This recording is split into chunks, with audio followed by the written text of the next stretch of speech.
There is a lot riding on these next 18 games for the Atlanta Hawks, and I can't lie, I am super excited. We saw this past Saturday how they are able to come together to get a solid win versus a top team in the conference. And just being completely honest, if they intend on avoiding the play-in tournament and getting into the playoffs, it's going to have to take maybe like a major collapse from one of the top teams. I don't know. Thankfully, we did get a win versus the Indiana Pacers. And of course, tonight they could possibly get another win versus, unfortunately, a bottom team. But I think it can definitely help them in their standings. But before we get into anything, let me go ahead and christen the show. What's going on, everybody? My name is Walter Pollard, and this is Atlanta Hawks Digest. 5 games out of the number 6 seed. And as well, like I said, also I think it's like a season series, not tiebreaker, but like, yeah, you know, the Detroit Pistons, they definitely own the season series versus the Hawks. So of course, if they intend on getting out of the play-in and into the playoffs, it's gonna have to take a major collapse from one of these, I would say, top 6 teams. You know what I'm saying? So that's not what I'm necessarily talking about today. I'm definitely going to be talking about how the Los Angeles Lakers and the Sacramento Kings, how the outcome of their season can definitely directly affect the Atlanta Hawks and, you know, going forward. Let me go ahead and pull up really quickly how this breakdown goes for the Atlanta Hawks. Basically how how the draft order is going to go, how things are going to go. Now, the Hawks, they landed the Lakers' unprotected first-round pick as a part of a trade for DeJounte Murray to the Pelicans.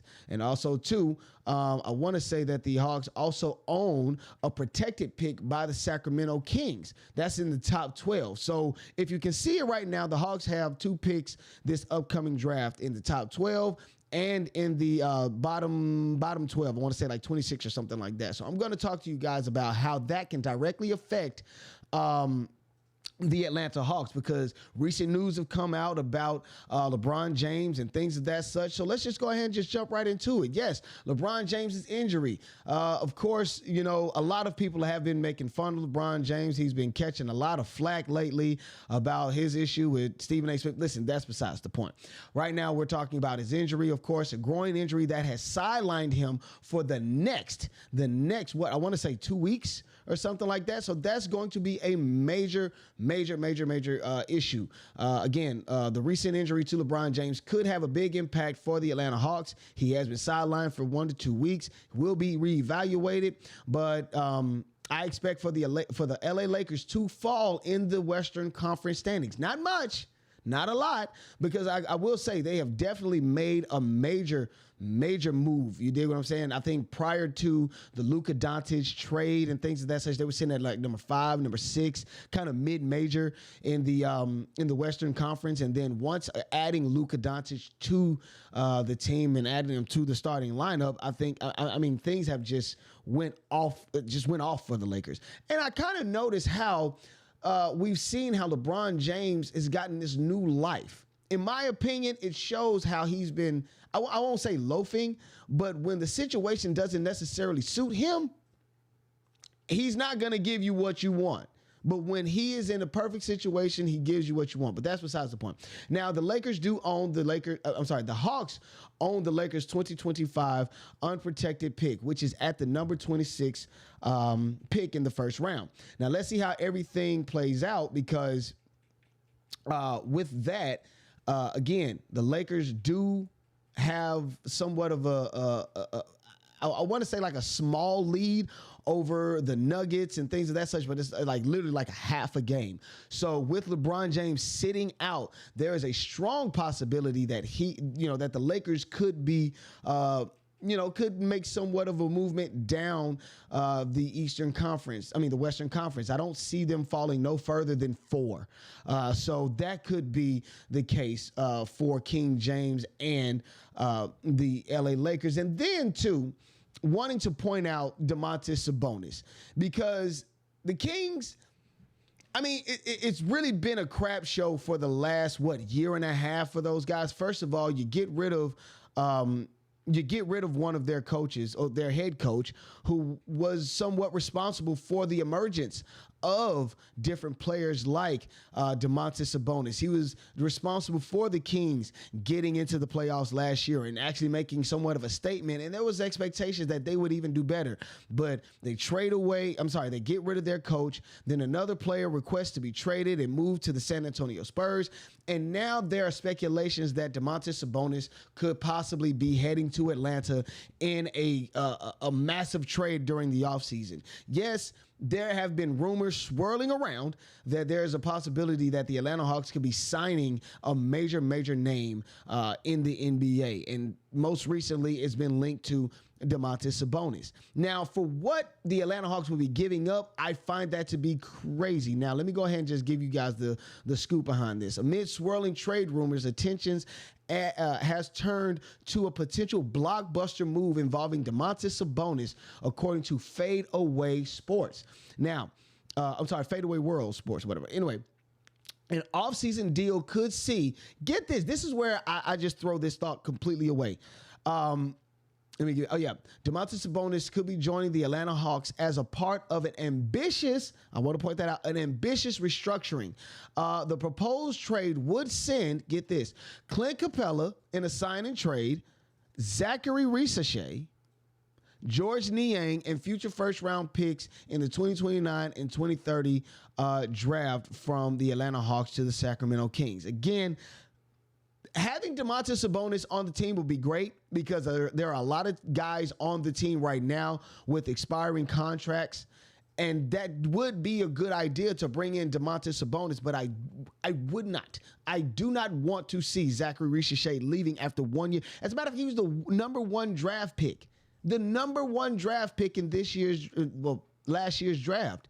Why in the world would the Atlanta Hawks get rid of him? And then again, to bring in Domantas Sabonis, I would like the idea to bring in Domantas Sabonis, but I feel like there are other players that they could possibly get rid of in order to bring him in. No, I don't see them just getting rid of Clint Capela for him because it just doesn't add up. It just wouldn't make sense. And yes, with the restructuring of the Kings, like I said, somebody else more than just Zaccharie Risacher, because that just doesn't make sense to me. Now, of course, tonight, the Atlanta Hawks will be taking on the Philadelphia 76ers. Like I said, they are one of the bottom teams in the East. And again, their big three has just completely faltered, just completely failed.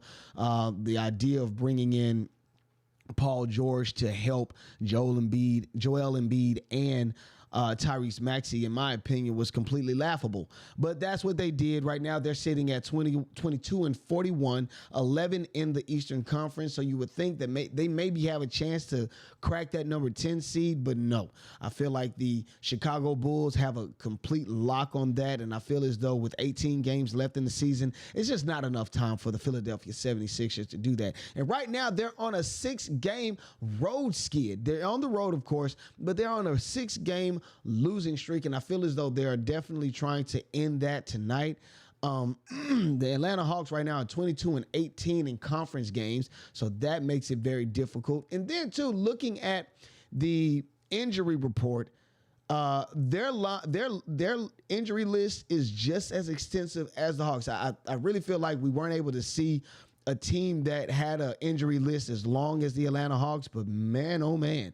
And when I look at this list, Jared McClain out for the season with a meniscus tear. Eric Gordon, he's out with an apparent wrist injury. Tyrese Maxey out because of his back. Paul George out because of his groin. Joel Embiid out for the season because of a knee, and Kyle Lowry out with a hip injury. Again, you have your big three and one of your major bench players out for tonight's game, and some out for the season. Again, it's just not conducive for the Philadelphia 76ers to get a win. But I do not want to speak too far of myself, because I've said before how the Atlanta Hawks, they have this weird ability to play up and play down to their competition. So I don't want that to happen with the Atlanta Hawks. The 76ers right now are 14-25 against the Eastern Conference, against their Eastern Conference opponents. And yeah, they've been giving up about 114 points. You mix that in with the Atlanta Hawks averaging about 122 points per game.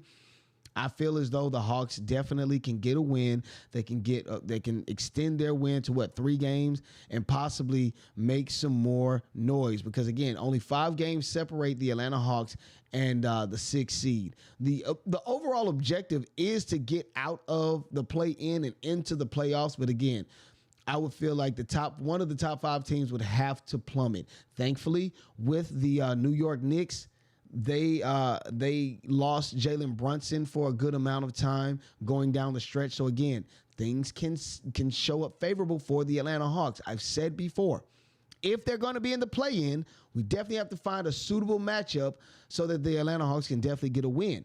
And if they're going to end up in the playoffs without playing in the play-in, you have to find somebody that could that would fall to the Hawks. Somebody that it's about matchups. You want to see somebody that the Hawks can get a win versus.